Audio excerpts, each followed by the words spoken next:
तर सर्वात प्रथम आपण एसक्यूएल अँड रिलेशनल डेटाबेसेस काय आहे हा कोर्स बघणार आहोत. तर ह्या कोर्समध्ये आपण काय काय बघणार आहोत ते आपण बघूया आता. तर सुरुवात आपण करणार आहोत इंट्रोडक्शन टू एसक्यूएल म्हणजे एसक्यूएल काय आहे. त्यानंतर आपण इन्फॉर्मेशन अँड डेटा मॉडेल्स बघणार आहोत. Types of relationship, back mapping entities to table.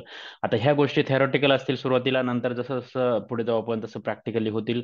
त्यानंतर आपण बघणार आहोत relational model, constraint and data objects, जिथे की आपण इंट्रोडक्शन बघणार आहोत की रिलेशनल मॉडेलमध्ये कन्स्ट्रंट काय असतात किंवा डेटा ऑब्जेक्ट्स काय आहे. त्यानंतर आपण बघणार आहोत data definition language, data manipulation language आणि वेगवेगळे डेटा एसक्यूएल टाइप्स आहे. तर त्या सर्व बघणार आहोत.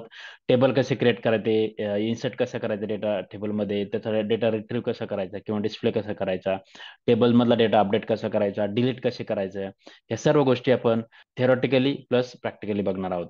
आणि त्यानंतर आपण बघणार आहोत थोडा ॲडव्हान्समध्ये की जो डेटा आहे इन्सर्ट केलेला, त्याच्यात आपण कसं सॉर्टिंग करू शकतो, त्याच्यात फिल्टर कसं करू शकतो, ग्रुपिंग कसं करू शकतो.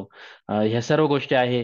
ह्या गोष्टी आपण प्रॅक्टिकली बघणार आहोत ॲडव्हान्स डीएल आणि डीएमएल या मॉड्यूलमध्ये. आणि त्यानंतर आपण बघणार आहोत वर्किंग विथ मल्टिपल टेबल्स, म्हणजे जेव्हा कधी आपल्या डेटाबेस मध्ये काम करायचं असतं तेव्हा मल्टिपल टेबल्स असतात, एकाच टेबलवर काम नसते. त्या आणि का मल्टिपल टेबल असतात ते आपण बघणार आहोत. आणि मग त्यासाठी आपल्याला ते हे वेगवेगळे टेबल जॉईन करायचे असतात एकमेकाशी.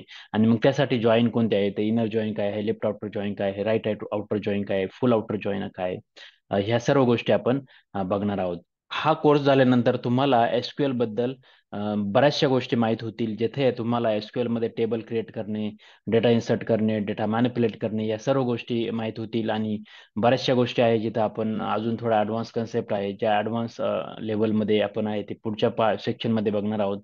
परंतु सुरुवात आपण एसक्यूएलच्या बेसिक पासून करणार आहोत. चला तर बघूया.